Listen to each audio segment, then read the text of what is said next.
ప్రార్థన చేసి మొదలు పెడదాం. ఓం గురు బ్రహ్మ గురు విష్ణు గురుదేవో మహేశ్వర గురు సాక్షాత్ పరబ్రహ్మ తస్మై శ్రీ గురవే నమః. ఓం అన్నాదో శ్రీ జగన్నాథ మద్గురు శ్రీ జగద్గురు మమాత్మ సర్వభూతాత్మ తస్మై శ్రీ గురవే నమః. ఓం అఖండ మండలాకారం వ్యాప్తం ఏన చరాచరం తత్పదం దర్శితం ఏన తస్మై శ్రీ గురవే నమః. శ్రీమతి ఏకైక గురువు ఆధ్యాత్మిక సామ్రాజ్య చక్రవర్తి శతాధిక గ్రంథకర్త హిందూ జ్ఞానధర్మ ప్రదాత సంచలనాత్మక రచయిత త్రైత సిద్ధాంత ఆదికర్త శ్రీ శ్రీ శ్రీ ఆచార్య ప్రబోధానంద యోగీశ్వర్ల వారిచే రచించబడిన పరమ పవిత్ర పరిశుద్ధ ప్రథమ దైవ గ్రంథము త్రైత సిద్ధాంత భగవద్గీత. అందరికీ జ్ఞానం చక్కగా అర్థం కావాలని గురుదేవుని ప్రార్థించుకుంటూ మొదలు పెట్టుకుందాము. మనము సాంఖ్యయోగము అనే అధ్యాయంలో 8వ శ్లోకం వరకు పోయిన వారం చెప్పుకున్నాము. కర్మయోగం ఎలా చేయాలో అన్న విషయాన్ని 9వ శ్లోకంలో చెప్తున్నారు. అదేదో చూద్దాము ఈరోజు. యజ్ఞార్థాత్ కర్మణో అన్యత్ర లోకో అయం కర్మబంధనః తదర్థం కర్మ కౌంతేయ ముక్త సంగ సమాచర. ఇది కర్మయోగానికి సంబంధించినటువంటి శ్లోకము. యజ్ఞ సంబంధము లేకుండా కర్మలు ఆచరించుట వలన మానవులకు తిరిగి కర్మబంధనములు కలుగుచుండును. కనుక అర్జున, కర్మల యందు బంధింపబడక కార్యములు చేయుము అని మనకి ఈ శ్లోకంలో భావంగా చెప్తున్నారు. అంటే మనము కర్మలు ఆచరించేటప్పుడు అది యజ్ఞ సంబంధముగా ఉండాలి.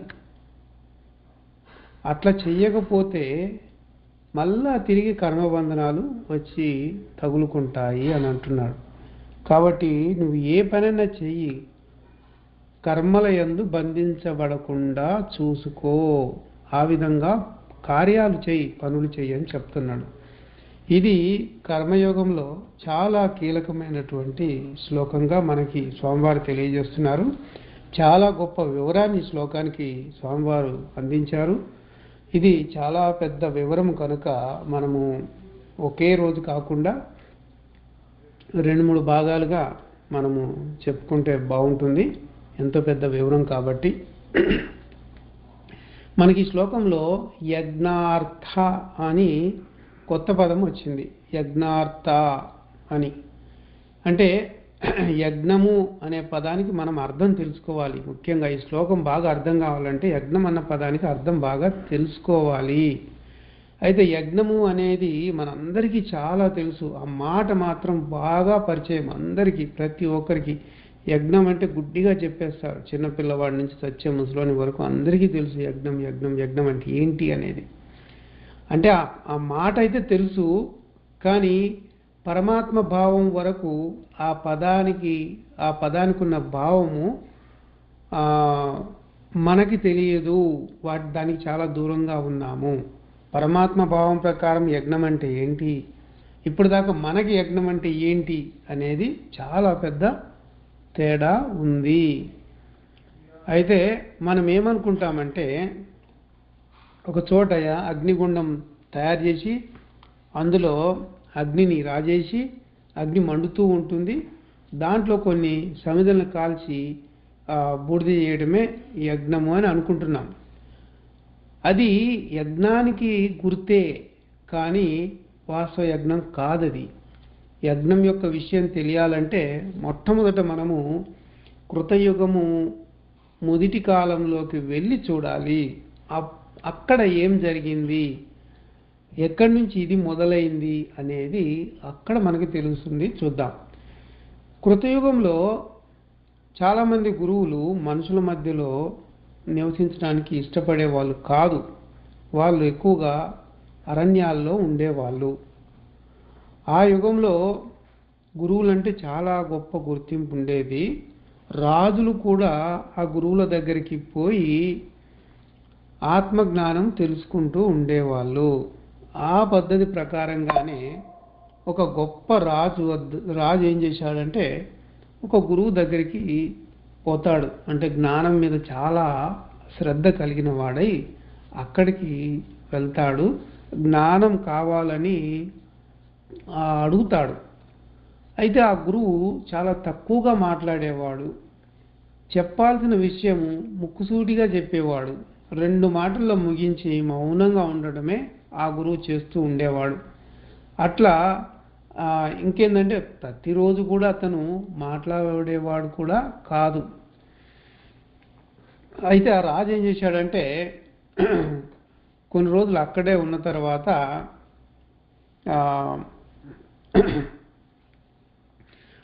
ఒకరోజు సాయంత్రము గురువు పిలుస్తాడు. గురువు పిలిచి రాజును చూసి నువ్వు యజ్ఞం చేయి అని చెప్తాడు. ఆ మాట రాజుకి అర్థం కాలేదు. ఎటో ముఖం పెట్టి ఏంది యజ్ఞం చేయమంటాడు అని చూస్తాడు.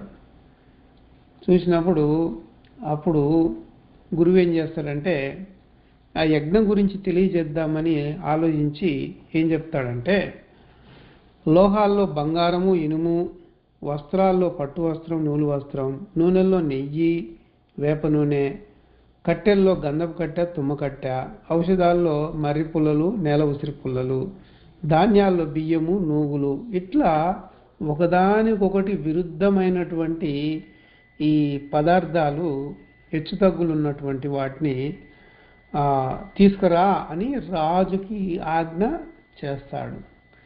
అప్పట్లో ఆ గురువు చాలా గొప్పవాడు కాబట్టి రాజు కూడా వెంటనే బయలుదేరి వెళ్ళిపోతాడు. గురువు ఇచ్చిన ఆజ్ఞ మేరకు అన్ని వస్తువులను సమకూర్చుకొని ఏనుగుల మీద పెద్ద మొత్తంలో తీసుకొని వస్తాడు. అట్లా తీసుకురావడం ఆ కాలంలో చాలామందికి కొత్తగా అనిపించింది. చాలామంది గురువులు కూడా ఏం చేస్తున్నాడు ఈయన ఈ వస్తు సామాగ్రి అంతా తీసుకుపోయి అని ఆసక్తిగా చూడాలని అనుకుంటారు వాళ్ళు కూడా. అప్పుడు గురువు ఏం చేస్తాడంటే ఈ రాజు చేత ఒక పెద్ద అగ్నిగుండం తయారు చేపిస్తాడు. దాంట్లో అగ్ని రాజు చేపిస్తాడు. అగ్ని బాగా పెద్దగా మండుతూ ఉంటుంది. అప్పుడు రాజు ఏం చేస్తాడంటే ఒక్కో వస్తువు నువ్వు తెచ్చింది ఈ అగ్నిలో వేస్తూ స్వాహ అని చెప్పు అని అంటాడు. అప్పుడు రాజు కూడా ఏం చేస్తాడంటే ఒక్కొక్క సమిధం తీసుకొని అగ్నిలో పడేస్తూ స్వాహ అంటూ చేయడం మొదలుపెట్టాడు. స్వాహ అంటే ఇక్కడ అయిపోయిందని అర్థం వస్తుంది. అలా ముందు బంగారం తెచ్చాడు కదా, ఆ బంగారము దాంట్లో వేయడంతో స్వర్ణ స్వాహ అంటాడు. తర్వాత ఏ వస్తువు అయితే వేస్తాడో ఆ వస్తువు పేరు చెప్పి స్వాహ అని అలా వస్తువులన్నిటినీ అగ్నిలో వేసి తెచ్చినట్టు మొత్తం అగ్నికే ఆహుతి చేసేస్తాడు. పూర్తిగా అయిపోతుంది అది. ఆ పని ఎందుకు చేశాడో ఆ రాజుకి అర్థం కాలేదు. అది అలా చేయించడము మిగతా గురువులు కూడా తెలుసుకొని వాళ్ళు ఏం చేస్తారంటే రాజు దగ్గరికి వచ్చి ఎందుకు చేశావు, ఏంటిది ఈ విధంగా చేయించడంలో అర్థము అని అడిగితే అప్పుడు రాజు ఏం చేస్తాడంటే ఆ గురువు నన్ను యజ్ఞం చేయమన్నాడు, ఇలా వస్తువులను తీసుకురమ్మన్నాడు, ఆ అగ్నికి ఆహుతి చేసి స్వాహ చెప్పమన్నాడు, కానీ ఆయన ఎందుకు వస్తువులు తీసుకురమ్మన్నాడో ఎందుకు అగ్నిలో వేసి ఆహుతి చేయమన్నాడో నాకైతే తెలియదు అని చెప్తాడు. అయితే అది అంతవరకు అక్కడ జరిగింది కదా. ఆ మాటలు విన్నటువంటి మిగతా గురువులు వాళ్ళు ఏం చేస్తారంటే బహుశా రాజ్యము సుఖ సౌఖ్యాలతోటి ఉండాలని దాని గురించే ఈయన అడిగే ఉంటాడు ఆ గురువుని. ఆ గురువు రాజు చేత గొప్ప కార్యం చేయించుంటాడు. అలా చేసిన కార్యం రాజుగారి మాటల వలన యజ్ఞము అని తెలిసింది. ఆ యజ్ఞం వలన రాజుగారు తెచ్చిన వస్తువులన్నీ అగ్నిదేవుని ద్వారా మిగతా దేవతలకు వరుణదేవుడికి అంది ఉంటాయి. అప్పుడు ఆ వరుణదేవుడు ఆ వస్తువులు తీసుకొని సంతోషించి సకాలంలో వర్షాలు కురిపిస్తాడు. దానివల్ల రాజ్యంలో ఏ కరువు కాటకాలు ఉండవు,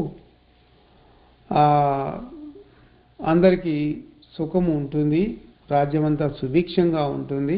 అందుకోసమే ఈ రాజు కూడా రాజ్యం కోసమే యజ్ఞము చేయించాడు అని, దాని ద్వారా సకాలంలో వర్షాలు కురుస్తాయని ఆ విధంగా వాళ్ళు తలపోసి ఏం చేస్తారంటే, వాళ్ళకు కూడా కొందరి రాజులు ఉంటారు కదా, అంటే ప్రతి రాజు ఏదో ఒక గురువుని ఆశ్రయించే ఉంటాడు కదా.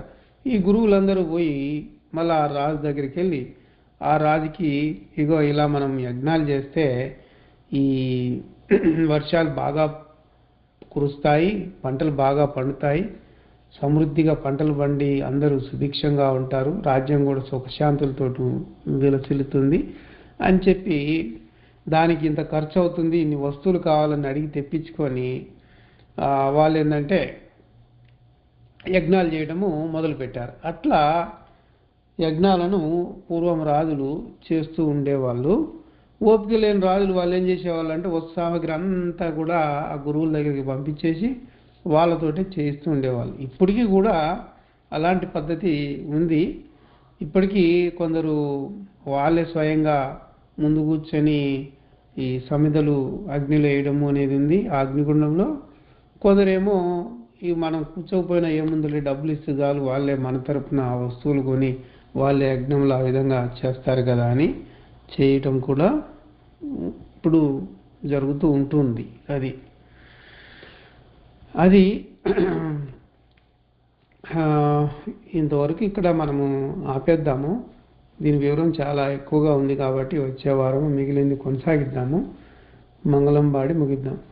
ఓం మంగళం గురుదేవాయ మహనీయ ప్రబోధాత్మనే సర్వలోక శరణ్యాయ సాధు రూపాయ మంగళం. అందరికీ ప్రబోధాత్మం. నమస్కారం.